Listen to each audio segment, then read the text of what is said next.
Hello guys, masera sei nasi kufara nasi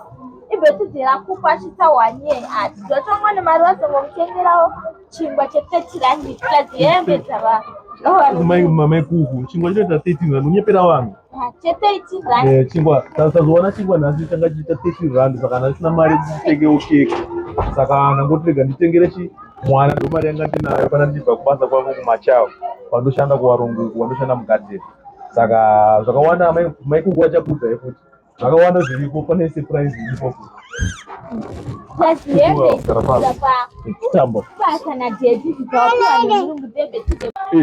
kondinyaka kutaura mwana anga achiti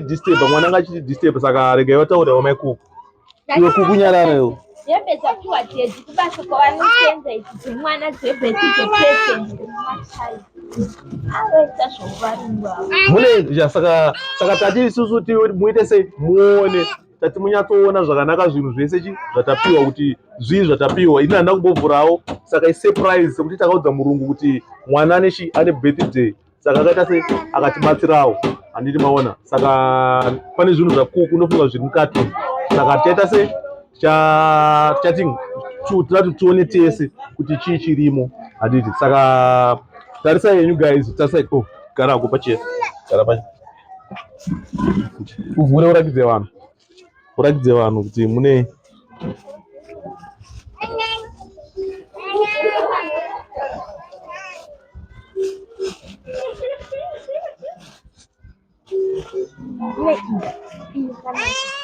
unotopfeka muchitoendesa kuchechi hembe dzani dzakazaaambe yakanaka unotoendesa kuchechi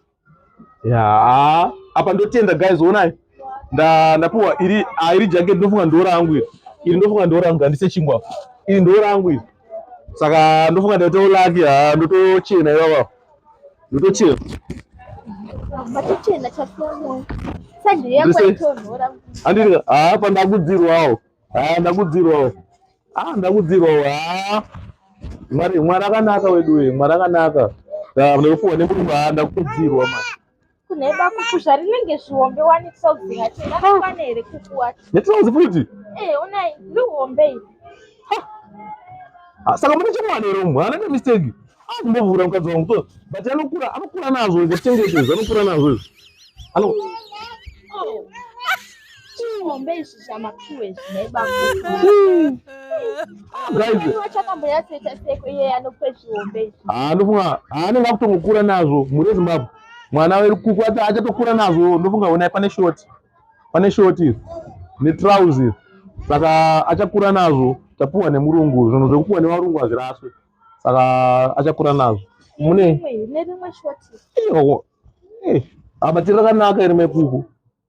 rakaita ridiki anogona munotaka muisa chipeneta alright iri ranokwana iri ranokwana achasa chipeneti but birthday remwana rafamba zvakanaka guys rafamba nepambe angatombomadziya mapambe apa wagona guys atoda kumutenda murungu guys ndikunzwa kufara handisi kuona ndoita kudzamirwa nemufaro guys ndikushaya kuti ndotaura sei but ndandakaomerwa guys ndisingazivi kuti mwana wangu ndomupei pabirthday rake but ezvinezvi tatoona heti nepamba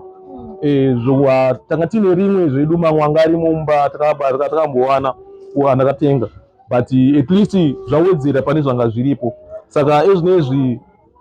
takuda kuti tipinde mumba ndochanditsvagawo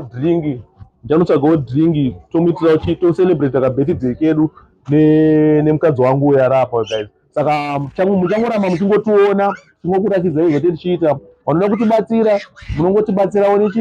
nezvamunenge muchida kutibatsira but chichemo chedu chakanyanya kuti mungotifollowa guys munongotifollowa mwamaenda kuyoutube kwedu mwamanoita se mwamangu no-subscribe kuyoutube mukadaro munenge matigonera but for now aiwa tiri kufara guys tiri kufara taura zvauda kutaura zvopezi haina kuti ndokutendai kutenda nemurungu atipawo zvinhu saka maikuku vari kuti vari kutendawo nesapoti futi yamungotipawo plus nezvinhu zvari kufara mukadzi wangu nezvinhu zvaita se zvatapiwa nemurungu izvi but ndive mupapa bhekiti iye kuku wacho haasi kumboona kuti yakuitirwa birthday party. Haasi kumbozoona. Hande edu mukadzi wangu. Hande kuku iwo hande. Saka bye bye guys.